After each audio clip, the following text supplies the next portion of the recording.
તમિલનાડુનું રાજકારણ મિનિટે બદલાઈ રહ્યું છે।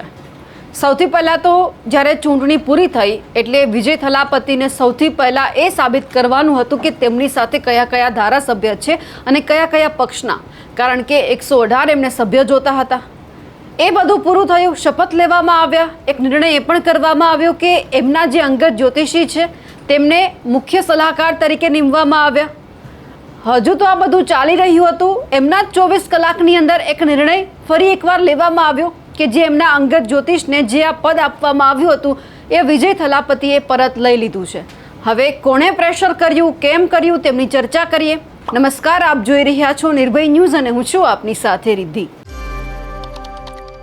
વિજય થલાપતિ જ્યારથી રાજનેતા બન્યા છે ત્યારથી ચર્ચામાં આવ્યા। મુખ્યમંત્રી બન્યા એ પછી એમની ચર્ચાઓ વધારે થવા લાગી અને ખાસ ચર્ચા ત્યારે થઈ કે એમના જે અંગત જ્યોતિષ છે એમને જ્યારે અંગત સચિવ તરીકે એટલે કે OSD તરીકે સ્થાન આપવામાં આવ્યું મુખ્યમંત્રી કાર્યાલયની અંદર, ત્યારે તમામ પક્ષે સવાલ ઉઠાવ્યો કે જ્યોતિષને તમે કઈ રીતે આ પદ આપી શકો છો। એમાં પછી બધી જ પાર્ટી આવી જાય છે, વિરોધ પક્ષ પણ આવી જાય છે અને એ પાર્ટીઓ કે જેમણે TVKને સમર્થન કર્યું હતું તેમણે પણ આ સવાલ ઉઠાવ્યો। હવે આ બધાની વચ્ચે આજે આપણે જોયું કે એમણે જે આજે ફ્લોર ટેસ્ટમાં વિજયને સરકારને 144 ધારાસભ્યોનું સમર્થન મળ્યું છે, જે બહુમતીના આંકડા કરતાં વધારે છે। થલાપતિ વિજયે જ્યારે રવિવારે જ્યારે શપથ લીધા હતા એ સમયે કોંગ્રેસ, CPI, CPIM, VCK અને ઇન્ડિયન યુનિયન મુસ્લિમ લીગના સમર્થન સાથે તેઓ મુખ્યમંત્રી બન્યા હતા અને શપથ લીધા હતા। આજે જ્યારે ફ્લોર ટેસ્ટ યોજવામાં આવ્યો ત્યારે વિજય સરકારને 144 ધારાસભ્યોનું સમર્થન મળ્યું છે, જે બહુમતીના આંકડા કરતાં વધારે છે। ખાસ વાત તો એ છે કે AIDMKના એક જૂથ દ્વારા પણ વિજયને સમર્થન આપવામાં આવ્યું છે। જો કે વિરોધમાં ફક્ત 22 જ મત પડ્યા હતા। 5 ધારાસભ્ય છે મતદાન સમયે ગેરહાજર રહ્યા હતા। કુલ 171 સભ્યોની ભાગીદારીવાળી આ પ્રક્રિયામાં વિજયે સરળતાથી બહુમતી સાબિત કરી દીધી છે।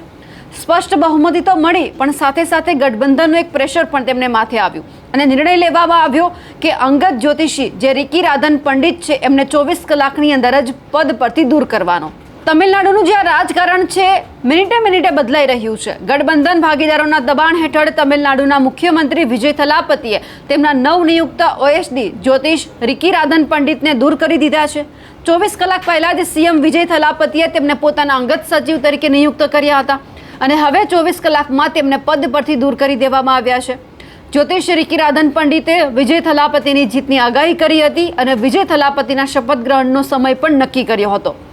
મુખ્યમંત્રી કાર્યાલયમાં રિકીની ખાસ ફરજ પરના અધિકારી અને રાજકીય વિંગના સચિવ તરીકે નિમણૂકથી વિવાદ થયો હતો। વિપક્ષ અને વિજયની સરકારને ટેકો આપતી પાર્ટીઓ બંને દ્વારા તેને ટીકા કરવામાં આવી હતી। મુખ્યમંત્રી વિજયે વિધાનસભામાં કહ્યું હતું કે તે વિપક્ષી પક્ષો દ્વારા જે મુદ્દો ઉઠાવવામાં આવ્યો છે તેમના ઉપર પુનઃ વિચાર કરશે। આ નિવેદન બાદ રાધન પંડિતની નિમણૂકની સમીક્ષા કરવામાં આવી અને તેને રદ કરી દેવામાં આવી, એટલે કે પદ ઉપરથી એમને ઉતારી લેવામાં આવ્યા। આ વિવાદ જ્યોતિષ વિશે ઓછો અને તેમને કયા પદ પર નિયુક્ત કરવામાં આવ્યા છે તે વિશે વધુ હતો। ટીકાકારોએ તો એવા સવાલ કર્યા હતા જાહેરમાં કે જે જાહેરમાં જ્યોતિષી તરીકે ઓળખાતી વ્યક્તિને મુખ્યમંત્રી કાર્યાલયમાં સત્તાવાર સરકારી પદની જરૂર કેમ પડી છે, અને એ પણ ખાસ તમિલનાડુમાં કે જે જગ્યા ઉપર દ્રવિડિયન રાજકારણે ઐતિહાસિક રીતે બુદ્ધિવાદ અને વૈજ્ઞાનિક વિચારસરણીને પ્રોત્સાહન આપ્યું હોય ત્યારે આવા લોકોની મુખ્યમંત્રી કાર્યાલયમાં કેમ જરૂર પડી, એટલા માટે પણ તેમણે આ નિર્ણય લીધો હોઈ શકે છે। રિકી રાધન પંડિતના મુખ્યમંત્રી વિજય થલાપતિ સાથે ગાઢ સંબંધો છે। TVKની જ્યારથી રચના થઈ એ પછી તેમને પક્ષના સત્તાવાર પ્રવક્તા તરીકે પણ નિયુક્ત કરવામાં આવ્યા હતા। રાજકીય સૂત્રોએ એવી માહિતી આપી છે કે જ્યાં રિકી રાધન પંડિત છે એ વિજયના વિશ્વાસુ સાથીઓમાંના એક માનવામાં આવે છે અને પક્ષની રચના થઈ ત્યારથી તેમણે રાજકીય વાટાઘાટો અને સંકલનમાં મુખ્ય ભૂમિકા ભજવી હતી।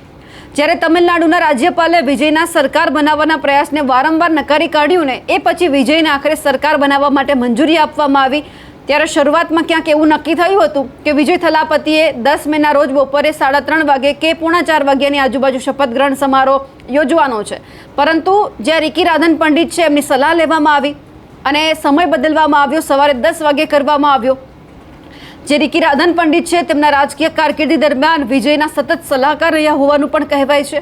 હવે વિજય મુખ્યમંત્રી બન્યા પછી વેટ્રીવેલનો રાજકીય અને વહીવટી દરજ્જો જ્યારે વધી ગયો હતો ત્યારે ક્યાંક એવું લાગ્યું કે વિપક્ષ નેતાઓને પસંદ ન આવ્યો અને પછી તેમણે દબાણ ઊભું કર્યું અને એ પછી એમાં વિરોધ પક્ષના નેતા હોય કે એમને સહકાર આપવાવાળા પક્ષ હોય, તમામ લોકોએ એવું કહી દીધું કે તમારે એક નિર્ણય કરવો પડશે, તમારે જ્યોતિષી જ્યાં રિકીરાધન પંડિત છે તેમની પાસેથી આ પદ લઈ લેવું પડશે. આ સાથે જ આપણે એ પણ જોયું છે કે માત્ર વિજય થલાપતિ નહીં પરંતુ તમિલનાડુના ઘણા અગ્રણી એવા છે, રાજકીય વ્યક્તિઓ એવા છે કે જેમણે રાધન પંડિતની સલાહ લીધી છે. ભૂતપૂર્વ મુખ્યમંત્રી જયલલિતાએ પણ રાધન પંડિતની સલાહ લીધા પછી જ ઘણા મોટા નિર્ણયો છે તે લીધા હતા. એટલે ક્યાંક વિજય થલાપતિને એવું લાગ્યું કે જો મારા અંગત જ્યોતિષી છે એમને જો મારા કાર્યાલયની અંદર એક મોટું પદ આપવામાં આવે તો પછી ક્યાંક જ્યારે મને જરૂર પડશે ત્યારે એ મને સાચી સલાહ આપશે કે જ્યારે કોઈક નિર્ણય કરવાનો હશે તો પછી મારે રાહ નહીં જોવી પડે, એ જ સમયે મને સલાહ મળી જશે. પણ હવે આ નિર્ણય કરવામાં આવ્યો છે અને જે રિકીરાધન પંડિત છે તેમને હોદ્દા ઉપરથી દૂર કરી દેવામાં આવ્યા છે. એટલે ક્યાંક જે વિપક્ષી પક્ષ કહી શકાય કે પછી એમના સાથીદારો કહી શકાય, એમના દબાણ હેઠળ કરવામાં આવ્યું હોઈ શકે છે, તે પણ એક જોવાનું રહ્યું. અમારા અહેવાલને લઈને આપનું શું માનવું છે કમેન્ટ કરીને ચોક્કસથી જણાવજો. સાથે જ અમારી નિર્ભય ન્યૂઝ ચેનલને લાઇક, શેર અને સબસ્ક્રાઇબ કરવાનું ભૂલશો નહીં. નમસ્કાર.